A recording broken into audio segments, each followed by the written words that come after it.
Your friend has got a lot to share. All right, everybody, welcome to another edition of Radio Friends again. This one for the 3rd of November, 2023. I'm Steve Parker, because I usually forget who I am. And so far, people that have signed in for this show, we've got Bob Craig, Bob Sirkin, John Landry, Bart Mazzarella. I know him as Bob Marks. Most of you probably do, too. Dave Overson. I got Pete Salant up there. I got Greg Simonson there. Ted Dalaku. Did I get everybody? Okay. I think so. Yeah. And people you are? the more and more just sign in and leave early and leave late and pretty much, whatever you want to do. There's no big guidelines here. So how's everybody doing this morning as we're is everybody coming up on local elections? I'm not going to make it political, but is that happening around the country or where? Yeah, it's happening. Yeah, in Florida, we have nobody to vote for. Everybody's is clean slate. So Everybody's clear. for this election.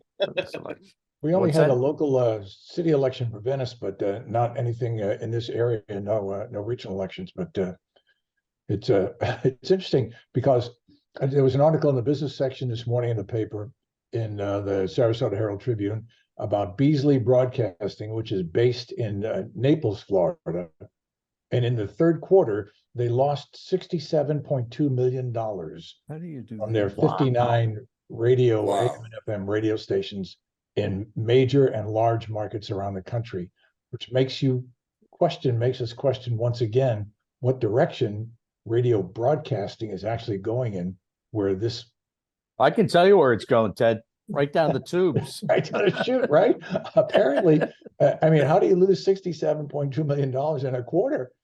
And a lot of it they attributed based on last year's performance. Obviously, last year was an election year, a midterm election, and all the political ads. And Right. this year, during this election cycle, they didn't see very many political ads. Apparently, the political people are taking other avenues of expression or trying to reach their audiences, and they're not doing radio broadcasts. Radio ads. I got to keep my eye on Beasley because that's what my pension is, because they bought Greater Media. Oh. Oh, wow. Greater Keep two Media eyes on it, then. people. They were one of the few companies that had actually a pension, and Greater Media was really one of the first companies I know of that had not the profit sharing. What's the other 401k.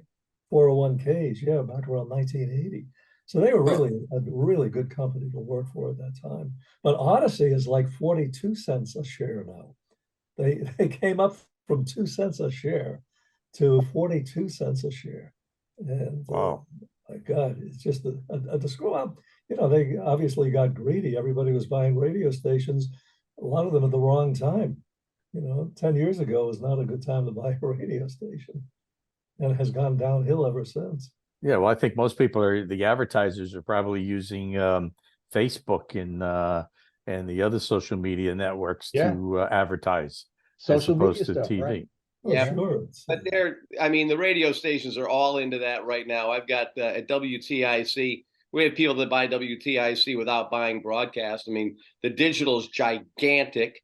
They do such social, digital, all that stuff right now. That's the biggest pain in the ass about Odyssey and iHeart, because they basically are both saying, okay, well, we don't have to worry about the over the air anymore because we've got a million other ways to make money with this. And even at TIC, where our AM side had a good solid 15 salespeople back in 1998, they've got 7 that sell 4 properties right now. 7.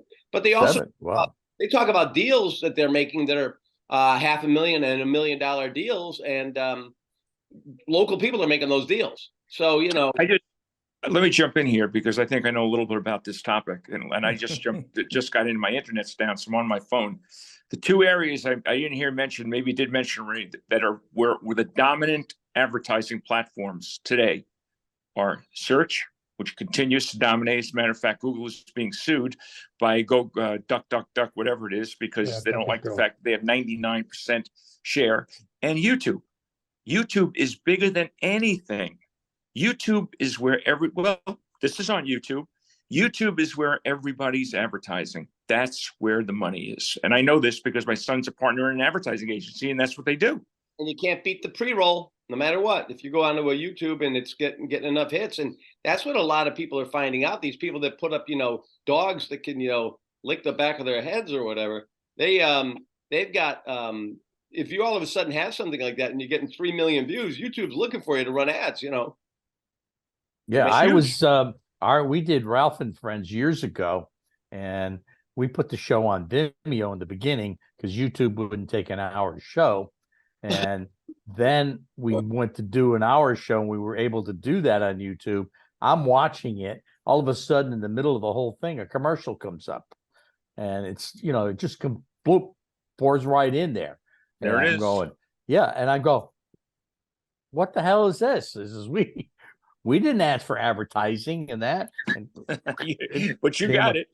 we got it. We're not making money off it, but we got it. So, Well, I mean, watch out for DuckDuckGo. I mean, they're promoting like mad, and they don't stalk you, and that's the difference. Google stalks you. When you look at a pair of boots, every pair of boots will follow you for 3 months.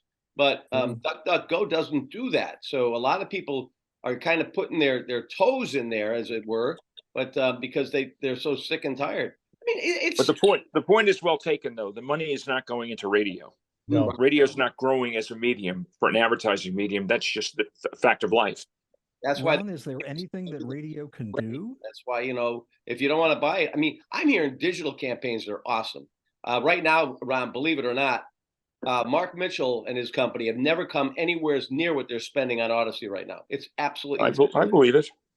But they're not buying broadcast. They're buying digital. They're buying for all their dealerships, and you have a commercial every couple of minutes. I'm Hey, wondering. Ron, is there anything that radio over the air broadcast radio can actually do to increase their share? Well, Pete, I think they're doing it. What Steve just alluded to, I think, is what they're doing. And but on the other side of the coin, something else he said, which is a big problem. The issue is that to create, and I know this because I see it. I talk to my daughter, I talk to my son all the time. We're both in this world. The key is to go to an advertiser, and for example, their big category is HVAC. They have HVAC guys all over the country. That's huge. And they go to them and they say, well, we want to give you radio and television. No, we want to give you social, search, radio, television, billboards. Here's all the things that we can do for you. We can do more than anybody. And now we all have to sit down, discuss your budget, and determine what's the best way to go. So radio is kind of doing that, as Steve alluded to with Mitchell. He's using them for social media. It makes a lot of sense. He also has to buy, and it's probably a small schedule. He's probably buying a small schedule on the station somewhere. But that's what they're doing or trying to do. But the bigger issue, as Steve just mentioned, they've only got 7 salespeople. Back in the day when Steve and I were there, I was there in 89, 90, and 91, and then I had my fill of that place. We had 9 or 10 salespeople on the FM, by the way, only running 8 or 9 spots an hour. And TIC AM had what, Steve, 15? Oh, yeah. 16? 20, yep. So, and to make it worse, they used to put up billboards to see how much you were billing each week. There was such a competition. The competition there was ridiculous. Oh, Ron, you walk through the building and there's giant digital slides up there of the salespeople, of their numbers, of their goal, where they're at Right. their goal. So, it's bad. Back in the day, in 90, when I was sales manager there, I was handling McDonald's and what was the other? And Coke. McDonald's and Coke are both house accounts. Coke would spend literally $25,000 a month on TIC-FM. Nobody knew that. But the guy who knew it was Joe McGinnis. And he used to come to me and scream, how is this possible? How could they spend that kind of money with you? I mean, he was so upset because, of course, he couldn't get a nickel because his demo was, 35 to death. I was in the 18 to 34 demo. It was very funny. But that's what's going on. Ron, didn't you aren't you part of that special club that did like gigantic money? Did you get a Rolex or whatever the hell it was? Oh, yeah. No, Bob Dunn cut my salary. So that he could buy his Rolex. Yeah. That's what he did. He said, no, you can't make, you're not allowed to make that kind of money. That's one of the reasons I left. I said, when Corson called me, Corson had my direct line number. He called me up and says, what are you doing tonight? I said, well, nothing. He said, let's meet One Way Fair and have dinner. And that's when it all started to come back. And That was around after about a year and a half there. So it took me over. That was there for TIC 2 years. But first year was good. Second year, worst year of my life. Anybody remember a woman named Fran Sharp? Oh, You yeah. guys don't know her. Oh, yeah, I know Fran. Francine Shapiro, Fran Sharp. Matter of fact, she was married to Pat Sheen's brother, Dave Sheen, who sadly passed away. She was the worst. This is a woman who was they brought her in as director of sales. First day she's there, sitting at her desk, you see two witch dolls. One is smiling and one is frowning. Oh boy. And every day she would come in, and depending on her mood, she would put the appropriate witch out. So if it was a frowning witch, don't go into her office. Stay away from her. It was, I swear to you, you could ask Jim Simonetti, you could It's ask like all Charlie sales with the guys Jack Benny. when you go into, when her smiley witch was there, okay, I can go talk to Fran now. Dave, tell him about that, Dave. That I remember you told me about my dad's office. Yeah, well, he had a small bust of Jack Benny, and he'd be sitting at the typewriter. And if you walk in the office, if Benny was facing you, you could approach Charlie. But if Benny had your back to you as you walk in the room, you walk in and walk right out. You didn't even say a word, and we would creep and put our heads in and see if which direction Benny was. And one day your father had him going sideways, and I go, Chuck, what's this? He says, I'm half angry, half happy or whatever. I forgot what he said, but but that's how Charlie told everybody to stay out or come on in. We have coffee mugs for that now. It's called stay away.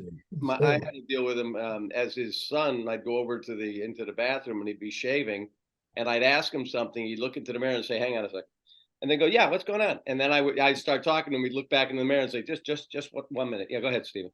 So he would go. Well, the mirror was another. So I can see him doing that. Oh God, the other Charlie, right? Unbelievable. Yeah, it's funny. My place has gotten really bizarre. I don't even. There's no way to even consider. Maybe I'm safe because I'm Saturday morning. It's so early and I broadcast. No, that's not why you're safe. You're safe because you are the public service face of WTIC. That's why you're safe. Yeah, that's what anything. If there's a way to interview them, they'll do it. But and the thing is, it's just a matter of where it's all going now, and nobody gets concerned about so much about the radio as they are. Like right now, we're coming up on our 100th anniversary in 2025. Okay, they are already at work negotiating with huge deals. TRC missed the boat on that. TIC is totally up on it. They had like the head of Travelers with them the other day, meeting with them. They had Bob Dunn came in, which is a scary thing. He was walking the hallways again. So they're trying to really dig deep as far as trying to find out, who played what role with the radio station, throughout all these years. And that's going to be the key. The only thing I said to their GM, to Stephanie Pearl, was I said, don't forget the little ones. Don't forget the local ones. Put a nice local. Don't tell me about 500,000, whatever. I said, it's wonderful. But get the locals, not so much you're going to make the money with it, but have the respect to go to every freaking every bank, every car dealership. Just let them know it's there, and give them something like 5, 10 grand, 20 grand across the year or something. But don't forget. I mean, it's the local stations that made TIC what it was in its day. Local businesses did back then, but yeah, that's why I say you can't forget them. And on top of that, and Ron knows. I mean, you get yourself with something like that's imaging. You get yourself through doors everywhere, because people may remember the Bob Steele heyday. So maybe they'll have something specifically mentioning Bob Steele. Who knows? But yeah, I mean, I can listen to any radio station, as we all can. And if you listen to the digital version of the station, I could be listening to frickin' Hawaii, but I'm going to hear about, Joe's restaurant down the street. It's all localized advertising on these. Absolutely. Things. Yeah.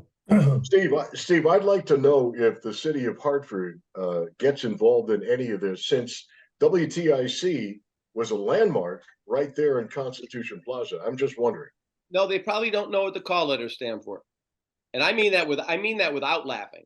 It's a different generation now. When I did, I said on here before, I interviewed a guy with the Travelers umbrella, And he was seriously saying to me, this is one of their executives, and he's saying to me, well, I gotta, we were around here trying to figure out what did the call letters TIC stand for, and I really had to go, you're a friggin' idiot. But I said, well, if you see that umbrella over your shoulder, we're Travelers Insurance Company. Oh, Didn't know. so and unfortunately, I mean, I this one got me when I was doing jingles with Tommy Russo. Luke Brone, who's the actual mayor of Hartford, in one of his press conferences was talking about the comeback of Hartford. And he said specifically, and Ron will remember, the beat is back, because they had a jingle years ago called The Beat is Back. This guy said those exact words. You think I could get a phone call through to him to say, you got a jingle that sings that already? And that was Right. in the 80s probably. They don't, no, they don't, I don't think they really, I mean, there's a reason why they left. Somehow they let Channel 3 and TIC and everything else leave. You would have thought the city of Hartford go, hey, wait a minute, let's try to, counter your, your offer or whatever. But nah, different day. When I was at TIC in '72, I was having lunch with a bunch of guys, and it was Ross Miller and the music director and a couple other engineers, and I think Bob Schrager was one of them. And Oh yeah. and they were doing asset tags in the summer, and they all wanted to know why everything was getting an asset tag. And jokingly, I said, "Oh, last time I ran into that, I says they were selling the place." And it's one of the executives says, "Oh no, TIC would never sell. We're too big. Travelers right. would never sell us." And I go, "Oh, okay." Well, what? A few months later, the word came out, and a lot of people were stunned. I mean, they had supervisors of the supervisors that were nephews and cousins of, want to talk about nepotism in that place. And and all of a sudden now, Post Newsweek comes in. What do? They fire all these people. A guy just standing around doing nothing, supervising. He didn't even know how to run a camera, for crying out loud. One of the guys came over to ESPN and said, Dave, teach him how to run camera. So I recognized him from TIC, and I said, you know how to run camera? You never know. He says, I know. I was a supervisor. You're a supervisor of cameras, but you don't know how to operate a camera. So I had to teach him how to do that. Well, Same guy came into the production room one day at DRC, and Wayne, just out of courtesy, said, "Can you show him everything you can about production?" I says, "How long do I have?" He says, "You got 2 hours." You can't do that. And I felt bad for the guy, and a real nice guy, but that's the kind of people they were hiring at TIC. A lot of the non-technical people, and they're in supervisory roles. And a lot of these people just, didn't know what to do with themselves.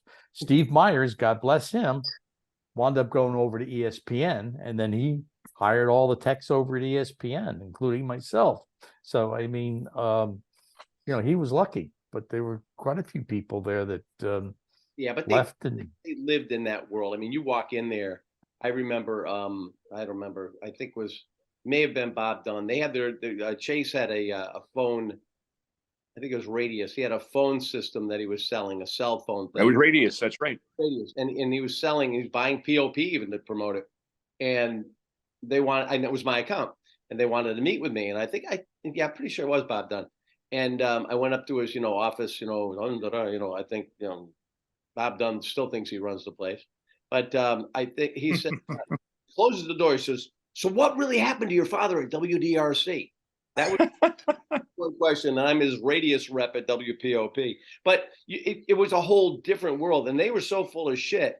The reason I went there in 1998, the reason I went there is I thought, I did DRC, I did POP 104, and I was helping Robinson with the Wellesley Hills School. And, and I said, they had an opening, and I knew that American radio had sold out to CBS, which changed the most powerful name in broadcasting to infinity, and that's another thing. Yeah, And called it Bill's Pepsi. But the thing was, it was American radio, and then it was CBS. They said, "Well, I'll do 2 years with CBS," and 2 years was what I wanted to do, and I left after 2 years. But there was that attitude, but Ron saw the change coming, and I Who think is, Steve, when you were there, who was your sales manager? Adam Gronsky, best guy in the world. Oh, John, Adam. Right. Of John course. Okay. Capuano Yeah. was a living, breathing pain in the ass. And Yeah. Good guy, though. Capuano was a good guy, but he put the pressure he put on us was unbelievable. And Oh, Capuano. Oh, John. Oh, my God. I forgot about that. Yeah. One night I walked by, he was sitting there at attention across from Suzanne McDonald, just nodding his head to everything she said. And you realize that how the shit rolls downhill. And Yeah. but I can't knock Suzanne McDonald. She's the one that hired me while I was at Arnold Dean's wake. Not too often you get hired at a wake, but I did. But I will say though, that was Adam Gronsky was from Manhattan. Parker, you can't quit. You were my first hire. Parker. And he is now the money that he is making. He's with this New Yorker, still looks like this. He's with Public radio, public TV, right? Yeah, he's PBS. He's all PBS. This man has probably been one-to-one with the president at the White House when they do all things, but he's not making money. However, what he has been able to do is property. This guy is sharp. I always laugh. He's as straight as the day is long, but he's always had wonderful luck. And he can put a bunch of marbles on the table and they give him $600,000. Parker, I don't even have money, but he bought property and he started rolling property. And I was talking to him recently. He says, "Well, I made $1 million profit on the last one I sold." And you're like, "Oh, wow." And he still stays with that job. But we stayed for Adam, and Adam was just a sweetheart. And Adam, we'd all go into Adam, and he'd ask how we were doing with our job interview. And it wasn't until the last person that worked with Adam was actually out the door that Adam left, because John had turned into a mental case, and he was screaming at people that made their budgets were quitting. So I decided. So much pressure. Oh yeah, and they love to do role playing, and John was being vicious, and he came in, he threw the phone book down on the conference room table, and we had about 12 salespeople in the meeting. He goes, "All right, who wants to go?" And of course, you know me, Ron. I said, "I'll go," because I said, they're either going to think Parker's got balls or this guy's out of his mind. But it got like that, and I don't know what it is now. But you have certain people that are pretty much they leave alone there now. Sue Daly's back, and Sue was was with me when I was there in the night. Yeah. Some of them are, and hats off to them, But yeah, it's a different world. Yeah, Capuano had a meltdown, but the best thing Capuano did, he married well. He married a very, very, very, very sharp girl who went on to big things at I think Entercom in Boston. She's done very well. They knew what the call letters meant back then, Ron, didn't they? Yeah, they. Yeah. He's. Travelers. Go ahead. No, wasn't she related to Travelers? Who? Melissa Capuano? Wasn't she Melissa Beach? Oh, she was Melissa Beach, but she had nothing to do with that. No, that was her maiden name. Yeah. I hired her to be a receptionist, to be a sales assistant. And very soon she came to me. This was in 1992 or 91 or 92. And she came to me and she said, "Well, I'm going to leave now. I'm going to look for another job." I said, "Why? You're doing great. We love you. You're a great sales assistant." She says, "I can outsell every one of your salespeople, and you're not giving me the opportunity to do that. Therefore, I'm going to search for a sales job someplace else." I said, "Whoa, hold on. And I gave her a list, and she turned that list into $1 million list real quick. And then sadly, iHeart just stole her away. But she didn't like it there. She left in 2 years and went up to Boston. But so talented. But that's what John did right. He married her. So Greg Simon says, tell him what it was like working for Debbie Gould. Oh. Well, there's another one who came in with moxie, but not a lot of experience. At all. Yeah. Or brains. The record rep. That whole KISS FM sales department was a big old circus. But listening to you guys talk about all of the pressure on lists and budgets and everything, I think I got out just before it really got horrendous, because of course there wasn't any consolidation when I was there. And I believe that Tim Montgomery and Debbie Gould knew that I was never leaving any money on the table ever with my account. We had one of our corporate guys stop in from the KISS building, which was on Washington Street, then the big tower. We were on the first floor, And I watched this. And Dave, this will be an edit. I sat across from Debbie Gould, this guy, white shirt and tie. And Debbie was really full of a lot of excitement. And he said, boy, you really, really did well this past period against TICFM. Debbie proceeds to jump up and down in her chair. She goes, yep, we're going to cut off their dicks and shove them right up their asshole. Yeah, that'll get the blade. That sounds like Debbie Gould. We had a Yeah, That's I a we joke were- code, I worked can with her when guarantee she you. was- Jim Has she English used to ever work worked- with her. Has she hated ever her. worked? Can you guys hear me? Yep. Yeah, Yeah. Did she ever work at DRC? Her name sounds very No. familiar. he was a record promoter. No. She was a I'm record rep. That's right. rep. She was a record Yeah. pusher. Yeah, I know- I and know her she used from to drive Chelsea, English Maryland. crazy. Yeah. You know? Yeah, Yeah, she had Meatloaf. She was really, really, really good. But she was. I remember being in a sales meeting, and Greg will tell you, it was mostly women in there, sharp-looking women. And I think it was Robin Mills back then. Robin Fowler. And, Yeah. and it was like, I said something about they were designing the rate card. And I said, come on. I said, you women just want a rate card that you can just tuck into your purse. She looks right at me and goes, fuck you, buddy. I don't carry a purse. And I went, wow, welcome to But we did have fun. Those were my favorite days of radio. There's no question about it, because happily they handed me a really nice list when I came in, yeah. and the station was on the grow. And you mentioned Coca-Cola, Budweiser. Man, it was just well, it's a lot of fun. Yeah, I had, Hey guys, a note about WTIC, and I don't mean to be hypercritical here, but I will never forget December 14th, 2012, the Sandy Hook massacre. WTIC radio did not send a reporter 53 miles from Farmington to cover that story in the beginning. They relied upon News 88 in New York and the network. That to me remains astounding, considering that And that was all because of money. I can That was beat just money. I'll beat you right now. Lottery, Newington, nobody. Lottery, massacre, Newington, 10, 15 minutes away, nobody. Or when the Monica Lewinsky, you're going to have to edit all this out, Dave. When the Monica Lewinsky incident happened, and when the tapes came out, CBS was playing the tapes. They said, oh, no, we'd never play those. I'm going, holy shit. Or, I don't know. It's all changed a lot, but I was always a news hound. You know, DRC had a great news staff. POP used to be TIC. POP had a great news staff. But those are the times when I just would shut my mouth and say, hold on to the job. Here's something to know. Back in the 80s and 90s, TIC was billing 50% of the radio money that came into Connecticut. Okay, I'm talking about the Hartford market represented somewhere between $45 and $50 million in billing. TIC, AM, and FM combined did well over 20. Think about that. They dominated. And all the money, and Chase, who owned the company in those days, just took the money and ran.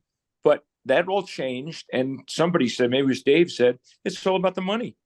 They went from a news department, Bob, of maybe 6 or 8 people. You know, Walt Dibble. You know, you go down the line, all the salespeople, all the news people, good, Dana Whalen, really good quality news people, and they cut them all out. They cut it all out. That's why they didn't send anybody. They didn't have anybody to send, unless this is some trailer, some kid who's hanging around. Hey, you want to cover something? Go do this. It was money. The money went money left. Oh, boy.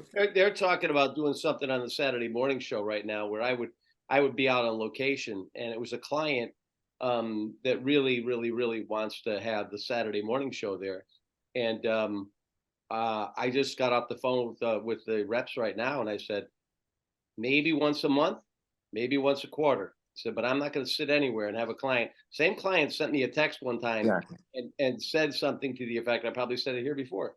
It said, you stay in the middle, because I discussed something I was talking about.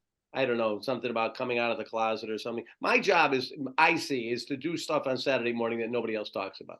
And this guy, his text to me, stay in the middle. Your job is to get the largest audience for your investors. And by the way, we're spending money with your radio station. And I wanted to say, what That was part a of white my threat. ass That do you was not a understand? threat. And I said to my Right. my program director slash brands manager, basically, she went along with me though, because she said he tried to boss me around when I was there too. I said, if I hit him and he's spending money, big money. I said, if I hit him, you better stand behind me, because I really that is at the point where I could possibly lose the gig. Because if I had Well, somebody there's a better way to look at it. Steve, what time are you on the air until Saturday morning? 5:30 till 8:30, and the client is closed until 9 or 10. Okay, what happens at 8:30? What happened? What show is on the air at 8:30? Money Wisdom. It's all about. Gee, is that possibly paid programming? Oh my God. Well, we did have a guy that was an investment guy coming in, and he insisted upon being interviewed because he was a professional being interviewed. And Yeah. he would come into the studio. At one point, he came around to my side and pointed at all of his notes and told me, you got to say this 3 times and that 3 times and that 3 times. And I called Stephanie Pearl, I'm the lowest man on the totem pole. And I think if the janitor was available, he'd probably get the gig. And I said, that can never happen again.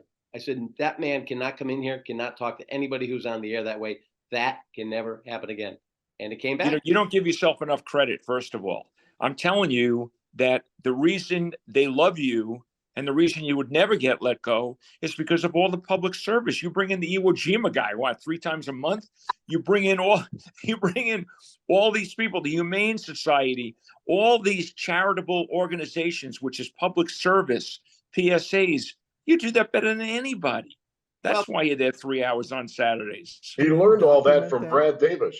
Yep. Yes, That's right. I'll Steve, agree. Do you Yeah, leave behind Brad a used to do that. list of topics that you talked about during the show? Probably.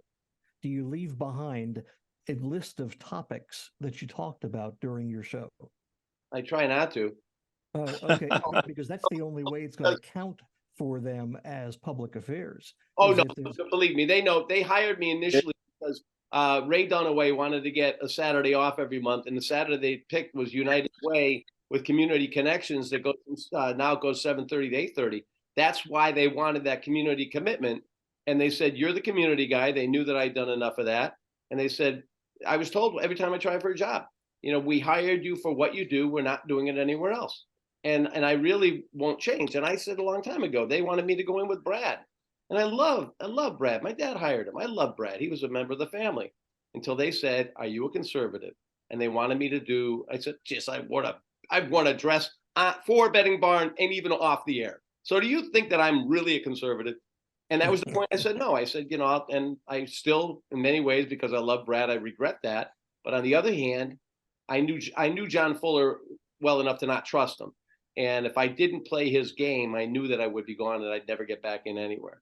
That was Right. a hard thing to do. But also, Ron, one of the things I always say, and even now, I try to talk to everybody if I've never spoken to them before, the day before the interview. I'll be on the phone today talking to people. But if they can't come out with a smile and if they can't work their way into being part of the show versus somebody I've got to ask specific questions to, I don't give a shit who they are. I mean, I understand that they've got to do that. I have to interview some people because sometimes it's pay to play, not that often. But if people love the veterans, they love to talk about pets. Right. Categories that people love, even if they're not thrilled with the people I interview. And Steve, I know all about your show prep because on Friday afternoons at CRN, I'd walk into your office and you'd say, excuse me, I'm working on my show for tomorrow. Come back later. And thank God it was you that was asking that. I remember Ron would get me like my increase every year. And I'd say, how did I get that, Ron? He goes, don't ask any questions, just move on. And right. I said, I think Pell started paying me years ago and CRN would have cut me loose. It's coming out. It's like a deduction out of Pell's check. Whenever Barry would say something, I would say, Barry, he does more for the network than anybody, and he's in-house talent. He's a bargain. And Barry would shut up. But I also, from an announcer standpoint, and I've said this before, just for the kid that always loved the microphone, ever since my dad could put it in front of me and I made noises, to look at the copy and realize that I was doing half of a 30-30, that Matthew McConaughey was doing the first half about beef, it's what's for dinner. And I'm I'm localizing it in every market, including, you know, everything from East Bumfuck to that's another edit, to The to whole show's an edit. LA, LA to Austin, Texas to Washington D.C.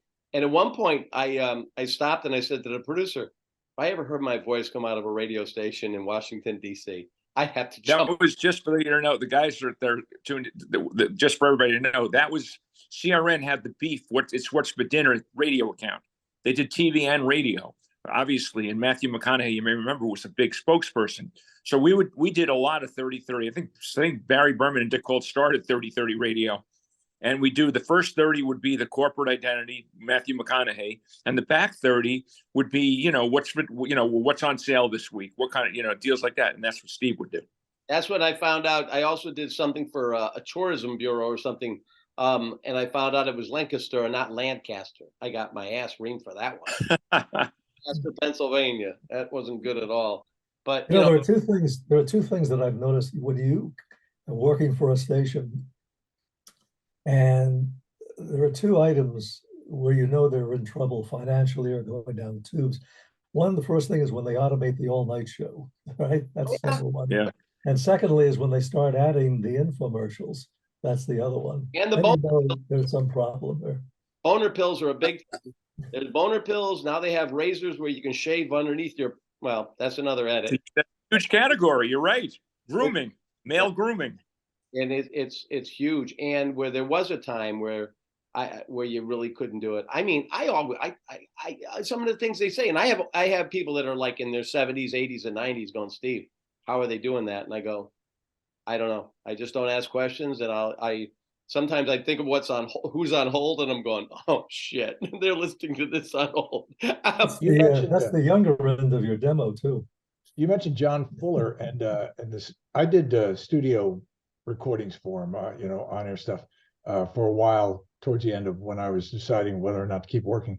And he and I was just doing these commercials for him and just set him up and do the voiceover and then just go home at his studio in Ledyard when he owned the station in Ledyard. And the Still does. Station, yeah. And the only BMX, right. And the only other BMW, or the only other station he owned was one in his backyard in Rhode Island someplace. Yeah, that he had a country music station there. Yeah. But the commercials, the stuff that he was putting on the air that was keeping him alive in Ledyard at BMW was those infomercial things where there is never a product mentioned, never a real service, just 30 seconds of join this, do this, you'll be successful, do this, do this, do this. And nothing was ever mentioned. There was no tangible evidence. I used to call them, you know, the nothing commercials. I'd bring copy home and read it to my friends, and they were cracking up because there was nothing of any substance there. And he just run these things all day and all afternoon, all evening, and all night, except for the morning show. That was the only time he had a live show. And now they do, like in Hartford, I know on DRC, they'll do the Columbia Dental. I think that's every week, a full show on that. And I think they also do, yes, the Catholic Cemetery Association. Now I've gone through some of my interviews, but if somebody said they wanted to come in and talk about it, I think we're dying to get there. A little Grateful Dead music in there. We'll go for it. Sympathy for the devil. Steve, what does Gary Byron do at 10 o'clock? Oh, he voice track every other program on the radio station. No, he goes out and sells.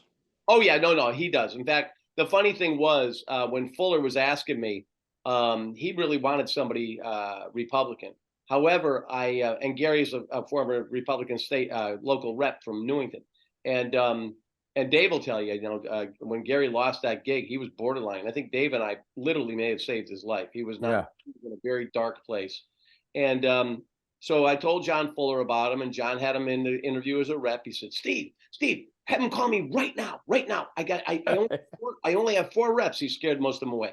And I said, Gary, call John Fuller. And here's his number. He said, oh, God, I'll call him first thing in the morning. And I'm like, I said, the man's looking for you now. But he did go in there. And when he heard that he'd been on the air before, right away, he goes, Steve, I owe you a steak dinner. I'm in there with Brad Davis. I said, really? You owe me a lot more than a steak dinner to this day. And he said, when Brad had passed away, he says, I want to thank Brad Davis for personally picking me to carry on for him. And I'm like, oh, you're so full of shit because you can sell because you could track 12 other radios, 12 other shows. But it's the nature of what it is. And honestly, they could have done a lot worse than Gary. But I did have somebody, Doug Evans, who had been on for 35 years with Brad Davis. And Dave and I were the ones that got him on the radio. And he used to run the Bushnell. And he called me up because I wouldn't interview him because he was on DRC. He says, Steve, I'm done. He says, 35 years. He says, one of the interviews they did, he says, I will never go on that radio station again. I said, okay, you're with me. So, and so many times people call on my radio station and they'll say to the talk reps, well, Gary Byron said, and I'm going, what are you freaking nuts? They'll say, it's crazy. But yeah. Wasn't there, speaking of guys named Gary, wasn't there a guy who was a salesperson at POP, Gary Gerard? Gary Gerard. Yeah. Yes. Whatever happened to him? He died. He died. Yeah, he died. He was working for CRN long before you went on. He worked for CRN. He actually he put on, I think he put on the frequency at 107.7 in New London. It was the last available frequency in Connecticut, and Gary owned it. Matter of fact, Wayne Mulligan did all the engineering for him. Oh. Gary was a lifelong chain smoker. I'm talking about, he would smoke from the second he got up till the time he went to bed at night. I would say 2 or 3 packs of cigarettes a day easily. Great guy, Gary, by the way. And he had a very, very serious stroke. And that was the downhill path, and he died. I met with Gary a couple of times when he bought the radio station Mystic, and he had set it up at the old train station in Mystic. And he called me. He wanted to hire me to do the morning show there, and that was after I had been off the air for a while. We had lunch, sat down, because he and I used to have boats on the same dock in Mystic in Noank, Connecticut. And we partied a lot. We talked quite a bit. He and his wife Lois and stuff. And Lois, nice lady. We had a good time. And so he called me up, and because he had just bought the radio station, he really couldn't pay a lot of money, and I was not interested in getting back into doing a morning gig down in Mystic, Connecticut. It just didn't seem like the right path for me. Right. So, I didn't do it. I talked to him, but we had a good conversation about it. We talked quite a bit afterwards and stuff. And then when he had a stroke, he had bought a place down here right near us in Englewood, which is about 15 minutes away from where I live now. And he and Lois came up. We had lunch a couple of times together. It was after he had his stroke. And he was having such a very difficult time with language, and for a guy that was in broadcasting to be struggling just to find words and to be able to get them out. And it was really, it was sad. You're right. It was very sad to watch. It was very hard to see that. And then, and a nice guy, by the way. Very nice guy. Yeah. He was very, very pleasant, very, very solicitous of what we had done in the past at DRC and other places and stuff. And he was just really good guy about it, about the whole deal, a nice attitude. It's just that caught up with him, and he died a few years after he had moved down here. Lois still had the place. I think she sold it afterwards. We had lunch with her a couple of times after he died, and it was a tough situation. When was this? That was years. That was like at least 10 years ago. Oh, sure. Yeah. Well, he was working for the Connecticut radio network side of CRN when I first kind of joined up with them when I was living out in Seattle. And I would guess that was probably about 93. Yeah. By the way, Greg Simonson has the unenviable legacy of being partners with the one and only Richard Shankman. I was just about to Big Shankman. Boy, there's a name out of the past. Oh man, he's still in jail. He'll be in jail for the rest of his life. Do you know that he owned the master of our hit record "All of My Life" by Detroit Soul? Wow. Is that right? Yeah. No, man. He owned it. Bob, how did he end up with that? I don't know. I don't know, but I do remember you sold your soul to the devil. For those of you guys who don't know Richard Shankman was a brilliant guy who wanted to be in radio his entire life. His dream was to be a jock on DRC. And he had 2 issues to overcome. One, he was 5 feet tall. So he was the guy with the original Napoleonic complex. Okay. Right. 2, he was as evil as the day is long. If he could screw you, he would do it. He had an agency. He handled Bernie's. For many years, he handled Bernie's, which was a huge spender back in the day. Milton Rosenberg owned it. And then Milton finally fired him because he did so many bad things. but a bad, bad guy. Then he tried to burn down his house and kill his wife, literally chained her to the basement, and he tried to burn down his house. And the SWAT team in South Windsor had to come and rescue her, arrested him, and he's got life imprisonment. He was trying to do His Killing wife off was the judge. Ron, did you ever see his sentencing speech to the judge? I'll get her from inside. It's on YouTube. Yeah, he says, "I'm still going to kill her." Yep. Right. And he went out and he detail of how he was going to kill her. Oh yeah. And then he asked the judge for his mercy, and of course she sent him away.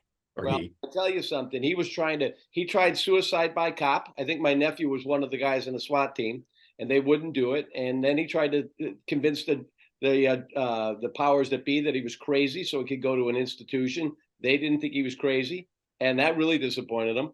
But the cops knocked him over with a beanbag. He didn't get his bullets. Well, Channel 3 covered him when he said his house in at Crescent Beach in Niantic burnt down to the ground. Yeah, that was the first same reason. Now, Bill Hennessy is very close to Nancy. Nancy, yeah, his wife. Yeah. Who's a lawyer? Yep. Kidnapped. Yeah, and I've met her. She's a very fine woman. Yep. Well, Pinto's friends with her also. Yes. Didn't Richard abduct her from her law office to start that whole final stage in progress? Yep. That was how he went and got her, and he kidnapped her, and he chained her into the basement. Wonderful guy. Yeah. But the funny thing is, they really said he wasn't crazy. I'm going, if there was anybody crazy, but he couldn't. Dick Shankman came by the dealership when I owned Queen Street Automotive in Sellington. And I guess he came by to see me, knowing that I was the bass player in Detroit Soul. And he said, "Bob," he said, "I own the master." And I said, "How did you get your hands on the master?" I guess he had something to do with Synchron Studios, or he knew somebody. I don't know. But that's how I remember the last time I saw him was at QSA in Southington. Yeah, he tried to hire me when he was shooting the Gail King show in Hartford, and that was his production. And he was in the Hartford Steam Boiler building, and he had incredible offices. I don't know how many floors. Until they threw him out for not paying his rent. Well, they gave me he personally gave me a tour of the place. He walked me around. Next thing you know, I'm sitting in front of his CEO with him, and I'm like, huh? And he said, "This is Steve Parker," and all that stuff. So he looks at me and he goes, as we leave, he goes, "Steve, I know you can do voice work. I know you can write commercials. I know you can sell. I don't know what you'll do here, but you'll have a home." And those words scared the crap out of me. I don't know if it's really hot in there too. Yeah, I don't know if you guys ever saw his house. South Windsor. I was there with the pool, with the pool, and I mean the first time I was there, Ken Griffin asked me to do. They were throwing something for Brad Davis. He had just started at DRC, and so he asked me if I can do one of my tapes. And so I did one of my tapes, and I went over there, and that was a strange, interesting party. And I wound up sleeping there that night, and because you were so drunk you couldn't get home. Yeah, and then I think I was there, Dave. The indoor. Were you? Yeah, you could have been. And then one time I brought my wife Mary Lou. I don't even know if we weren't married then, and we went to the house, and he was taking her around the house, and remember the clap on, clap off bit. Yep. He had a couple of those in his living room, and he'd be, doing that and trying to impress everybody. And then I ran into him at Robinson's daughter's wedding, and standing in line. Hey, Dave! Turned around, looked around, didn't see anybody because I was taller than him, and believe me, I'm short. And looked around. There was Shankman and his wife. So we talked some pleasantries in that, but that's the last time I saw him was at Robinson's daughter's wedding. He had pictures downstairs at his house where he did production and stuff. He had a picture of himself 750 Main sitting at Master Control. Yeah, really. His dream was to be morning guy at DRC. He never got there, but that was his dream. At one point, he owned, when I started in '75 at INF. One of the first agencies I called on was him, and Mike Patira owned a place they had Retail Advertising Group, Rag. That was the name of their advertising agency. And at one point, he owned the Silktown Flyer, which was a pretty prominent newspaper in, like an advertising newspaper. It was the family business that he had finally It was control. father. Because his brother went off to be a multimillionaire hedge fund guy. I think a billionaire, Greg. I think a billionaire. He donated all that property to UConn, and they built the sports complex with Schenkman's brother's money. Right, and as I understand, it was his brother who paid for his deluxe defense in Hartford. Well, he did actually have a little radio experience. He used to do a recurring bit on POP's morning show with Woody Roberts.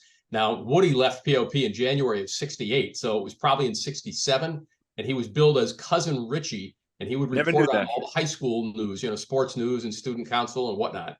Wow, and he was on with Woody. That's as close to being on the air as far as I know. And who would know that but you? That's unbelievable. Right.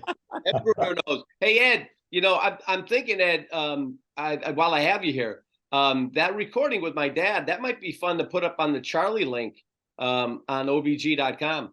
I was thinking about that. I may do a little EQ work on it, but Dave, did you do anything on it? No, I did not. Okay. I think Jim Harrington did some mixing on it too. I don't know. Jim was here. I don't know. Jim, are you still here?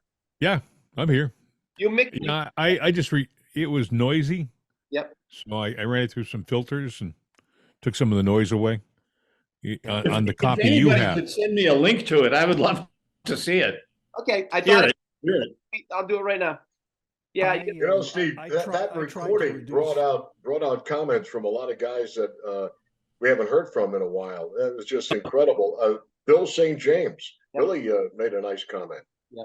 Well, it's funny because somebody made the comment, might be here right now. Somebody said, we were one of Charlie's guys. And I really, really almost wrote back. And I did, and I erased it. I said, does that mean when you go to WGOD, you'll be one of Charlie's angels? Like, very good. Thanks, Steve. I hope to see your dad there one day. Yeah, me too. I think I thought not for a while for any of us. Oh yeah, my Dave and I, when we were on the air, I used to like to think, and I still think he does. I think he's kind of with me. Some of the things that come out, and it's like, Oh God, yes. If you go there and there's a long memo, that's Charlie. Well, the whole birds thing, and I sent it to some of you guys. The whole birds memo. The first line in it, and especially with it just happened, was think Orson Welles. And I think when he did the birds and he wanted to get everybody worked up about that, that was his motivation behind that. But I just love the simplicity at that whole discussion. I mean, and just the basically off the top of his head. I mean, that's really not just DRC 101. It should be broadcasting radio 101. How he thought, how he put things together, how he picked all you guys, just in conversation.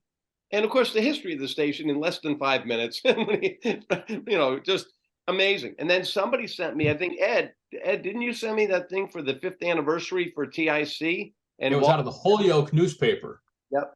It was a detailed write-up of what TIC was about to do to celebrate its 5th anniversary. And much to my surprise, they invited the the CEOs and the general managers of all the local stations to be on the broadcast. So Mr. Doolittle, and I think it was Walter Haas, the program director, actually appeared on TIC on their 5th anniversary show back in 1930. Wow.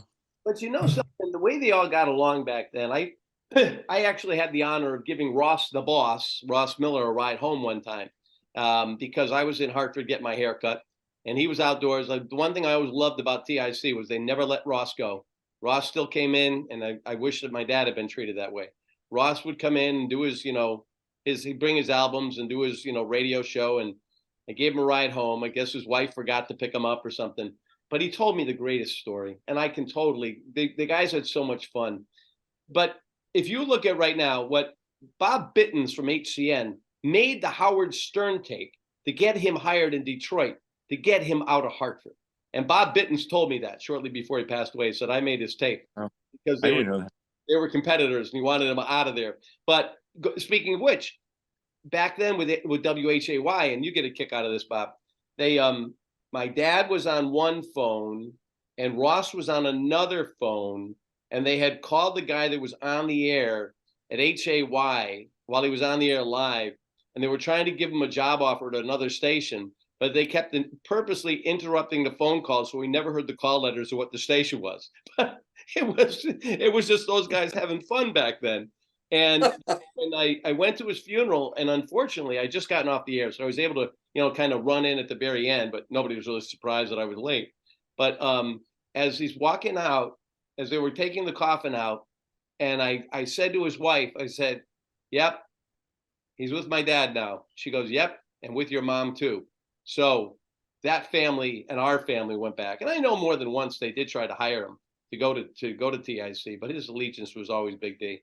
But I do know that he went over houses for dinner, and they asked him questions, and they really were, didn't have any desire. DRC was his baby. He was a very nice man. When I worked there for my 2 years, he was a nice guy, always was pleasant. And at the end, sadly, all he was doing was writing Bob Dunn's on-air editorials. That's what he was doing. But he was still in the building, Yes, he was. Yeah, they never fired him. You're right, Steve. They never fired him until the day he died, I think. Yeah, right up to the day he died. Yep. Yeah. I think, Respect. Excuse me. A question came up, Tracy, and I don't know about this, but I said if anybody has it, it would be you. Do you have old TIC jingles? How far back? Oh, dear God in heaven. Whatever The answer is exists. going to be not that far back, because TIC didn't start using jingles till around the time Ted was working there. Yeah, we're probably around 1980. I want to guess is when, if you're talking about the AM, the FM started in about 7 when they went on the air with what's his name? The format became known as Hot Hits. That was Mike something or other. Yeah, the great Mike Joseph. Mike Joseph, thank you. That was like 75 also. But I want to say that the AM jingles really That was didn't later play until like 1980. It was later, yeah, closer to 80. Around. Well, I went there in 77 and stayed there till 82. And Mike Joseph was just training the guys towards the end of my first year there. So it was probably 78, 79 when FM went on the air and they had their jingle package. But we had already had the Where Your Friends Are jingle package that Jay Clark was in charge of and brought that in. When Jay Clark came to TIC FM, when my dad heard that, he was like, "Oh crap." He'd mentored him for years in Rhode Island. He goes, he knows he knows everything I do, Yeah, guys, 3 minutes left before get him on the Zoom. We should get him on the Zoom. Oh, Jay. Anybody have contact with Jay? He's in Sebring. Somebody mentioned that he was living in Sebring. He had a radio station out there that he had owned or something for a while, and that's not far from here. It's like Who is this? Who is this? Jay Clark. Jay Clark was program. I lived in Sebring for 2 years. Oh, did you? Yeah, and at least in my time, I never came across him at the radio station group there, which was called the Cohan Radio Group. Some guy from Rochester owned it, and kept it together. Still keeps it together. But I don't think I ever encountered Jay Clark. When was that? I was probably living there about 10 years ago. I'm not sure. Somebody else on the Zoom call had mentioned that that's where he was, and I don't know how long he's been there or if he's still there or was gone. I talked after he left TIC. He went down to New York at ABC, and then I talked to him another time when he was somewhere out, I think in Cleveland or someplace else that we spoke. And but after that, 90 minutes, guys. We got 90 seconds rather. Jay Clark had Jay Clark worked as a jock in New Haven at WAVZ, because I have a jingle package, and I'm guessing that it was probably around 1960 or perhaps the late 50s, because the jingle package was on transcription discs. Really? Yeah. TIC AM? No, AVZ AM in New Haven. Yeah, he was there with TJ Martin, and I'd have to go back and look up. Yeah, I used to listen to him when I was in New Haven because I grew up in that area, and I remember Jay Clark. Didn't he program FIL? No, that was Jay Cook. Jay Cook. Okay, Jay Cook. I got my J's mixed up. Yeah. Hey guys, 40 seconds left. Yeah, I want to, and again, I'm sorry if we did. But he did program. Was it TRY? TRY. Yes. Okay. All right. TRY. And I want to apologize if it did go a little bit sideways with a few of the comments here. But is anybody, and Dave, I know we got to crank things up. is there anybody that really wanted to add anything? I know a lot of you guys have so much to add, and I know I picked a lot of the conversation. Is there anybody that wanted to add anything before The we? new Rolling Stones album, Hazard Diamonds, is terrific. Oh yes. Oh yeah, it's great. Yep. And I heard Now and Then by the Yeah, Beatles. I just heard part of it this morning. I haven't heard the whole thing yet. yeah, it was I Different. think one of the Rolling Stones songs had a video with it. Is that the one with the chick in the Mercedes going through on Sunset Boulevard? I don't know, I haven't seen the video, but Patty bought me the album, and I just sat down, played the thing through, and it's just terrific. Yeah, it's got their feel all the way through it, right? Oh yeah, and it's bluesy, and they've got a couple of slow numbers in there, and some of the just hard rocking stuff. It makes you feel like you're 25 again. You know, that the nightclub's dancing. It's And great. Richards, I think Keith was on. He's been interviewed a couple times recently. One was with Jimmy Fallon, and Yeah. it was hysterical because Jimmy started doing his Jagger impersonation, and Keith Richards is sitting there with a guitar in his lap, and just he had a folk guitar and he's doing everything on a folk guitar. Amazing. Anything else? Well, I I hope. just want to test my microphone. Oh, there's Dave. It works. My new computer, I don't know if it's even working. It is. It's working. That's it for me. Oh, God. Everybody, great to see y'all. Good Ron, to see you too. discuss. Yeah. I worked at WINF also, and I'd love to hear your take on that one. Well, Next that's week.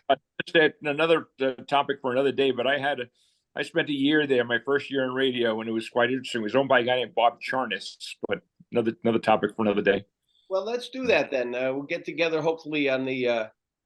First experiences, and who owned the stations and all that. That would be a good conversation. But who own the stations?